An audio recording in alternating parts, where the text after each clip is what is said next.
चलिए, अभी हमने ये वाला पॉइंट पढ़ा, statement relating to existence of any relationship with deceased. ठीक है, अब थोड़ा मिलता जुलता ही है। कह रहे अगर कोई स्टेटमेंट दी गई है, अच्छा एक बात बता दूं, स्पेसिफिक पॉइंट पे क्वेश्चन बनते नहीं, क्वेश्चन डायरेक्ट यही बनता है कि वो कौन सी स्टेटमेंट्स हैं जो कंसीडर की जा सकती है रिलेवेंट ऐसे पर्संस के द्वारा जिनको विटनेस के तौर पे नहीं बुला सकते, फर्स्ट, सेकंड, थर्ड और फोर्थ। ठीक है जी, ये पक्का पक्का याद कर लेना। कुछ एक अभी ऐड की गई हैं, पहले नहीं होती थी। और एक लास्ट वाली याद कर लेना। ठीक है, आसान है, 5 पॉइंट कोई भी याद कर लेना जो आपको याद हो। इनके सबके इलस्ट्रेशंस आएंगे, अभी एग्जांपल्स आएंगे।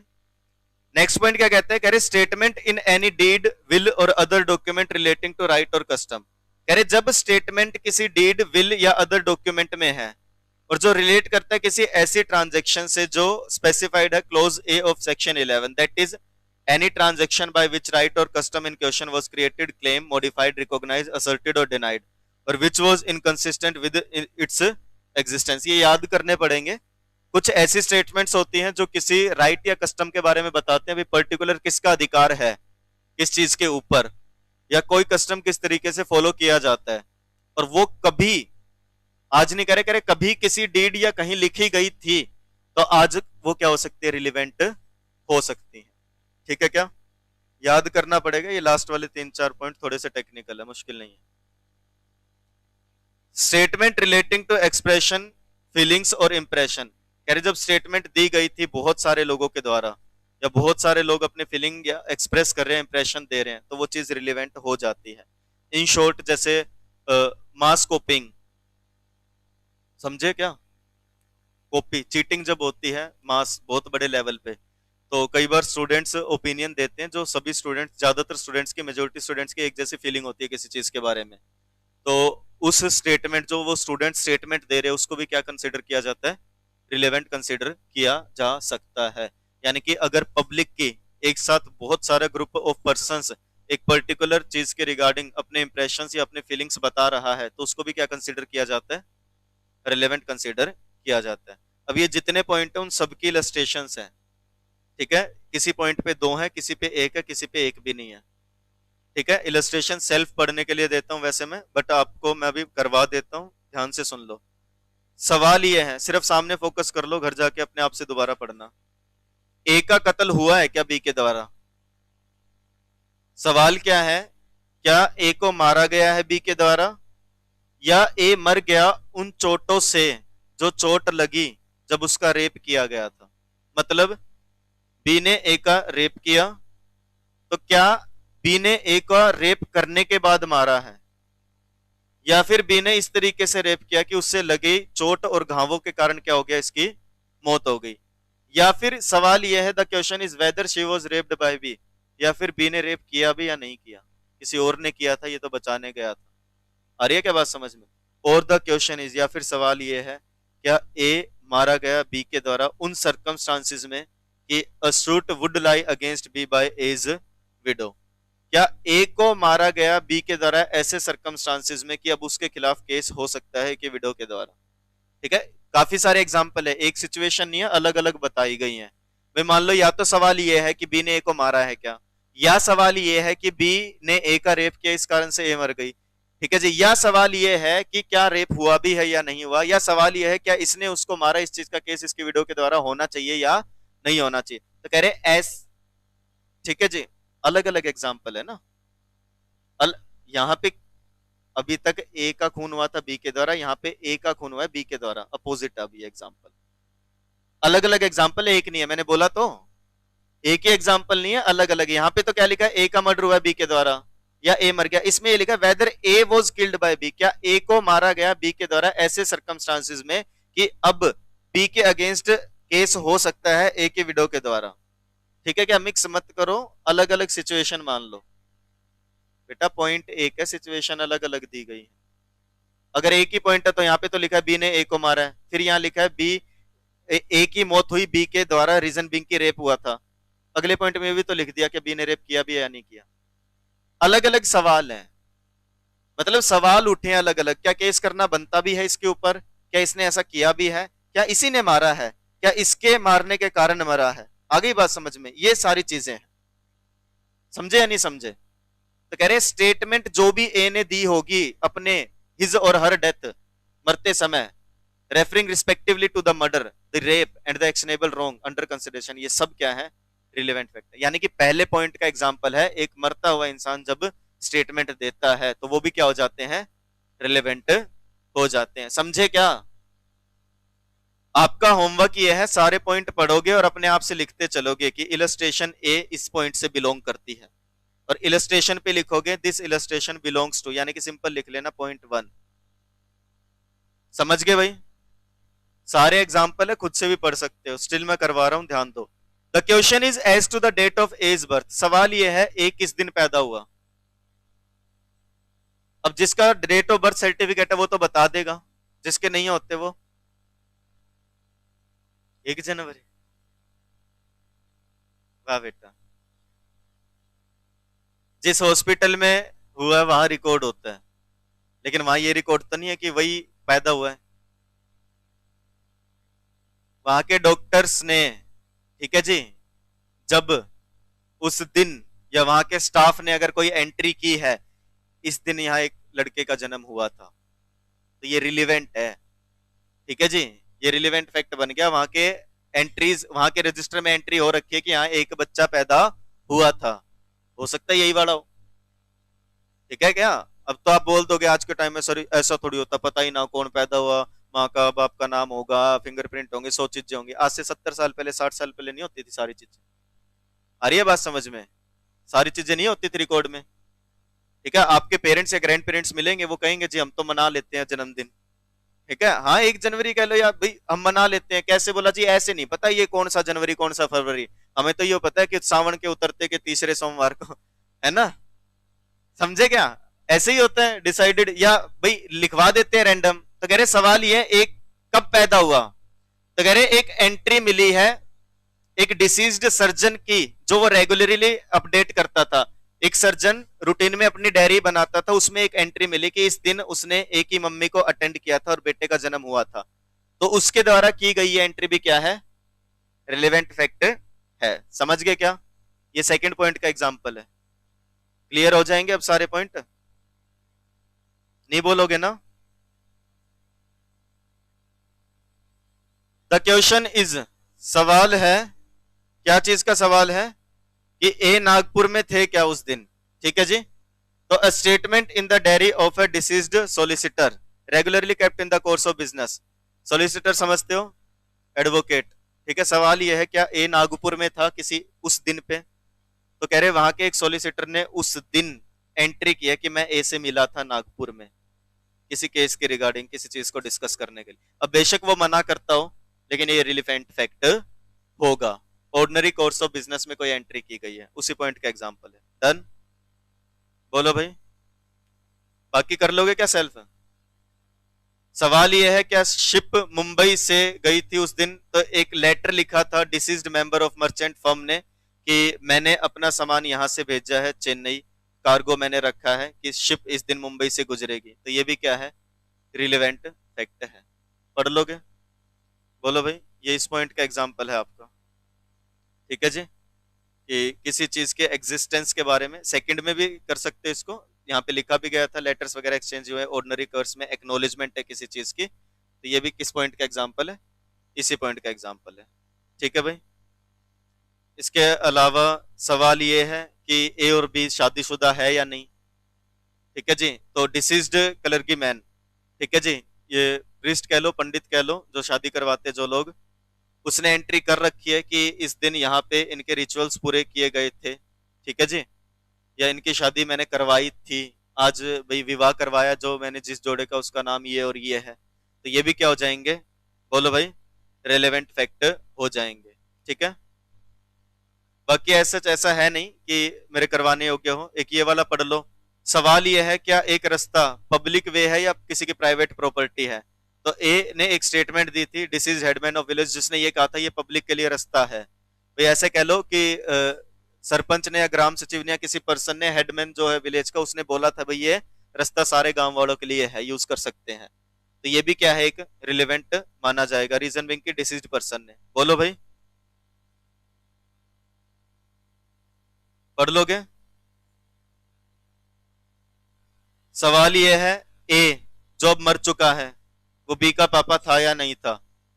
तो ए ने अगर कभी ये स्टेटमेंट दी थी कि बी मेरा बेटा है, ठीक है, हंस रहे होता हूं, तो ये क्या है, एक रेलिवेंट फैक्ट है।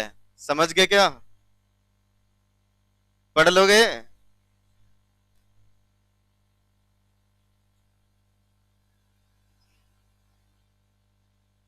सवाल ये है, what was the date of birth of A की जन्म तिथि क्या है? तो एक लेटर है, ए के डिसीज्ड फादर ने अपने दोस्त को लिखा था कि मेरे बेटा हुआ है, ठीक है जी। तो ये भी क्या है, रिलेवेंट फैक्ट है भाई। जिस दिन लेटर लिखा है तो सीधी सी बात है कि उसी दिन लिखा होगा जब वो पैदा हुआ है, तो वो रिलेवेंट फैक्ट बन जाएगा। डन भाई? बोलो भाई। ए ने बी पे केस किया है जी, मेरे खिलाफ लिबल यानी कि डिफेमेशन हुआ है, एक कार्टून बनाया है एक दुकान पे, एक दुकान की, ठीक है जी। जैसे बहुत बेसिक सी बात बताता हूं, गाड़ी पे मिट्टी जम जाती है कई बार, जाके देख लो, ऐसे ही बोल रहे हो। तो उस शीशे पे ना कई लोग कलाकारी कर देते हैं, ठीक है जी। हैं? नहीं नहीं, मतलब कई बार कार्टून बना देते हैं, ठीक है जी। कई बार आपत्तिजनक कोई मटेरियल बना दिया जाता है, ठीक है जी। कोई नाम लिख दिया जाता है या कुछ और लिख देते हैं भाई, जैसे चोर लिख दिया। आई बात समझ में? तो ऐसे ही ए ने बी के ऊपर केस किया है, किस चीज का, कि एक कैरिकेचर, कैरिकेचर मतलब कार्टून करेक्टर्स लाइक कह लो, स्केच वगैरह बनाया गया। अब सवाल ये है कि ये कैरिकेचर लिबिलियस नेचर का है या नहीं, भाई ये डिफेमेशन कर रहा है या नहीं कर रहा। अब ऐसे समझ लो, चलो मैं तुम्हें तो कहूंगा तो क्या पता तुम में से कोई फील कर जाए। हाँ गुड्डी, पढ़ लो बेटा।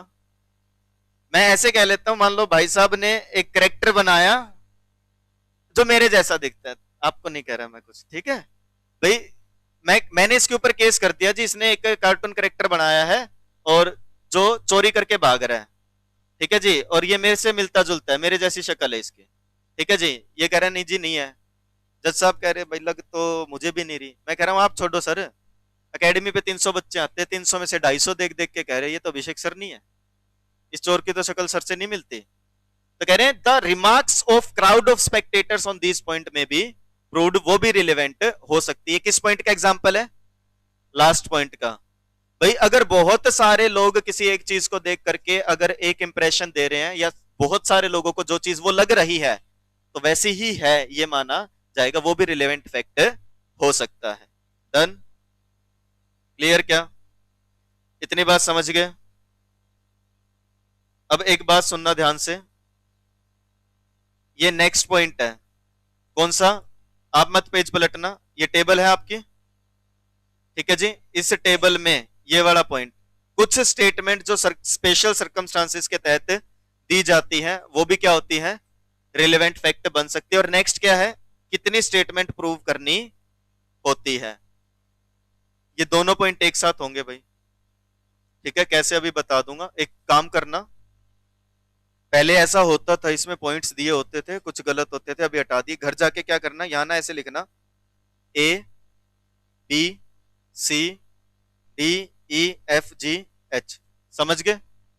और यहां पे हेडिंग देते चलना कि ये ए है, क्लोजली कनेक्टेड फैक्ट, समझ गए भाई?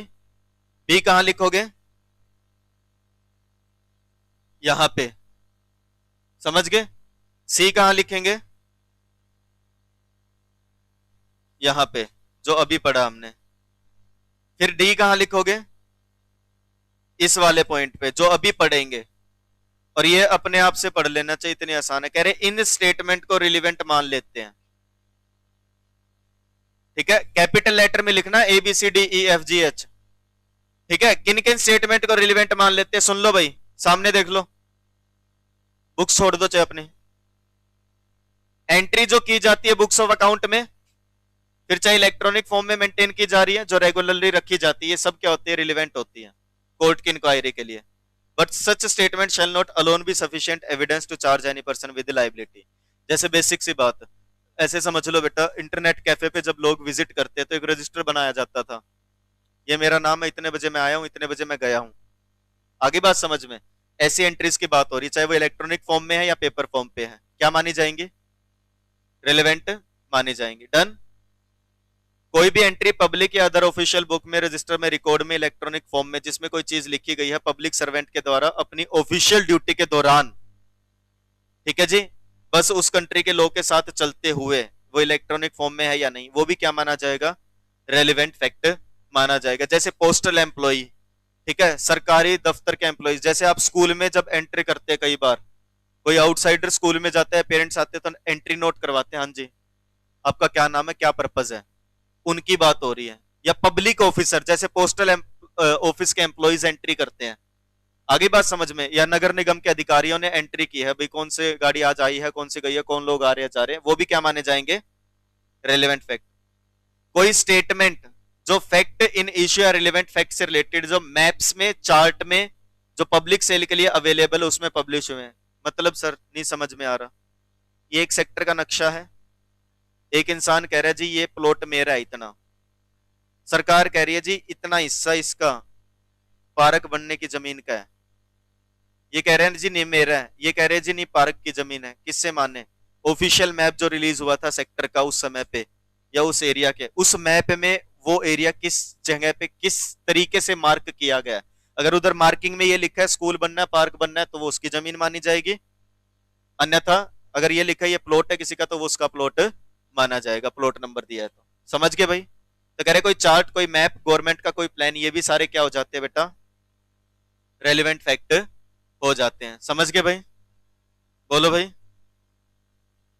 इसके अलावा कह रहे जब कोर्ट को अपनी ओपिनियन देनी होती है किसी फैक्ट के रिगार्डिंग पब्लिक नेचर की, आगे क्या बात समझ में? Any statement of it made in a recital content in any central act और स्टेट एक्ट और सेंट्रल गवर्नमेंट और स्टेट गवर्नमेंट नोटिफिकेशन। कौन सा पॉइंट है? ऊपर पढ़ा है ना, judgment of court is relevant और नॉट। आप मत पेज पलटना, मैंने पहले बता दिया, घर जाकर के लिखेंगे आप अपने आप से। इस वाले की बात हो रही है बेटा। कोर्ट की जजमेंट कब रेलिवेंट होती है? मैं फिर से बता देता हूं, थोड़ा सा कलर चेंज कर देता हूं, किसी को ना समझ में आओ कि सर आपने क्या बता दिया, प्लीज रिपीट कर दो तो सुन लो। मैंने ये कहा है बेटा आपको ऐसे लिखना है, A B C D E F G और एच। समझ गए? ठीक है।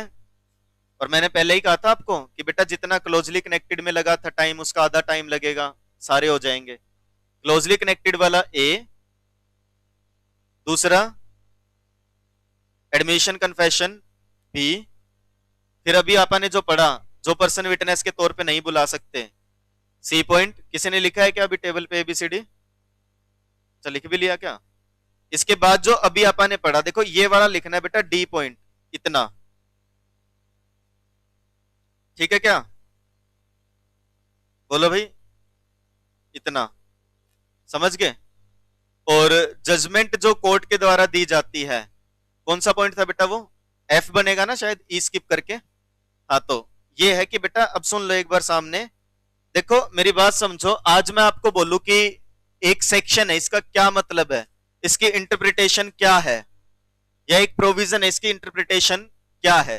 तो कह रहे अगर कोर्ट ने अपनी कोई ओपिनियन दी थी किसी पब्लिक नेचर की स्टेटमेंट के लिए, किसी एक्ट पे भरोसा करते हुए या किसी नोटिफिकेशन पे भरोसा करते हुए, जो प्रिंटेड फॉर्म में, इलेक्ट्रॉनिक फॉर्म में अवेलेबल है, तो वो भी क्या हो जाएगा?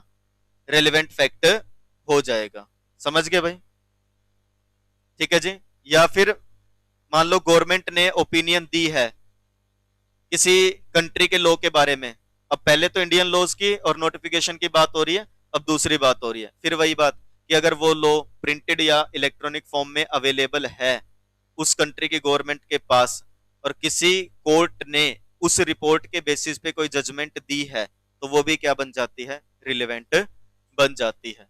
जैसे आपने थोड़ा सा इसके बारे में नहीं पढ़ा था, crown proceeding act, law of tort में, है ना, कि वहां पे लाइबल नहीं होता जी, king can do no wrong.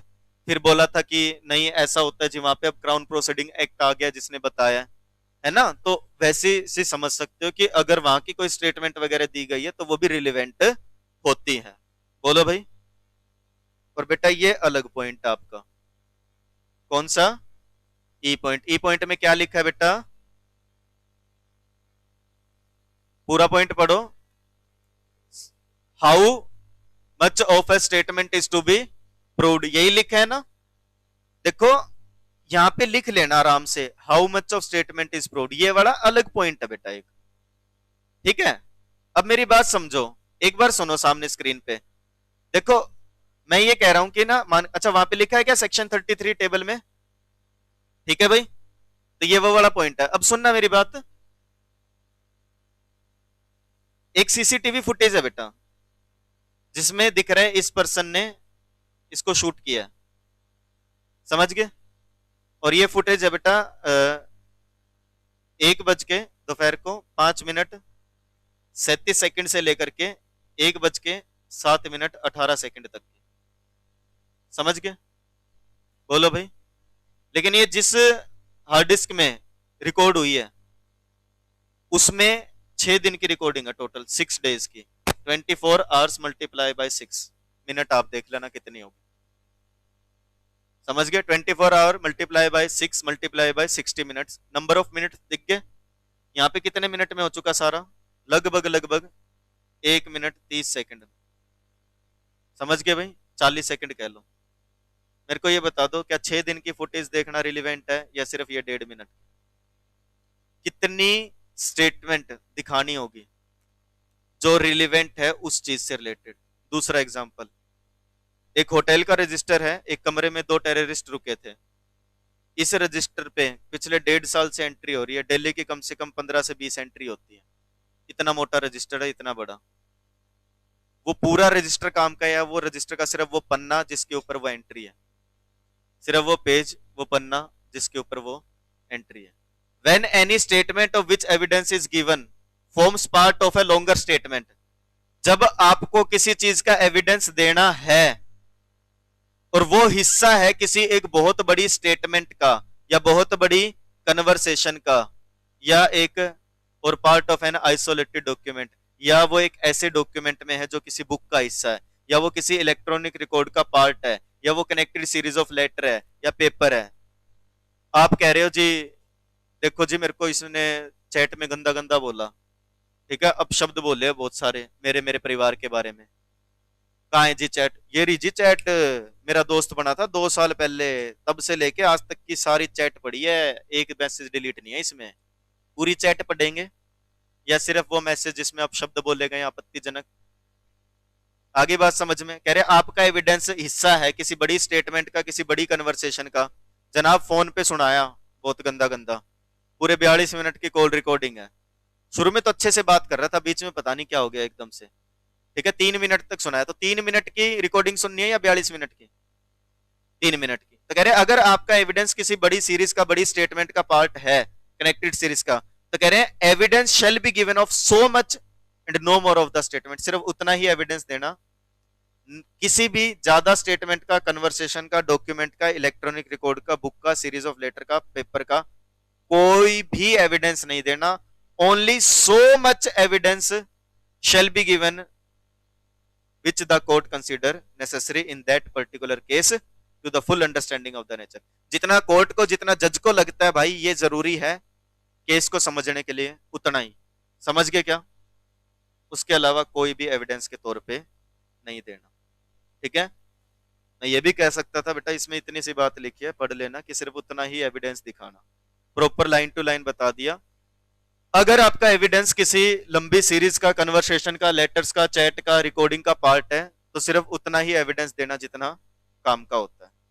Clear, done, ठीक है। एक बार इसको स्किप करेंगे और इलेक्ट्रॉनिक एविडेंस के टॉपिक पे आओ एक बार के लिए, क्योंकि इसमें मेरे पढ़ाने वाला ज्यादा कुछ है नहीं। या एक काम करो, अभी नहीं, एक बार इस लेक्चर में इतना ही पढ़ेंगे, फर्दर नेक्स्ट लेक्चर में ही करवाऊंगा। अभी के लिए इतना ही, मिलते हैं अभी अगले लेक्चर में। टिल देन इस टॉपिक को रिवाइज करें। Thank you, that's it for this lecture.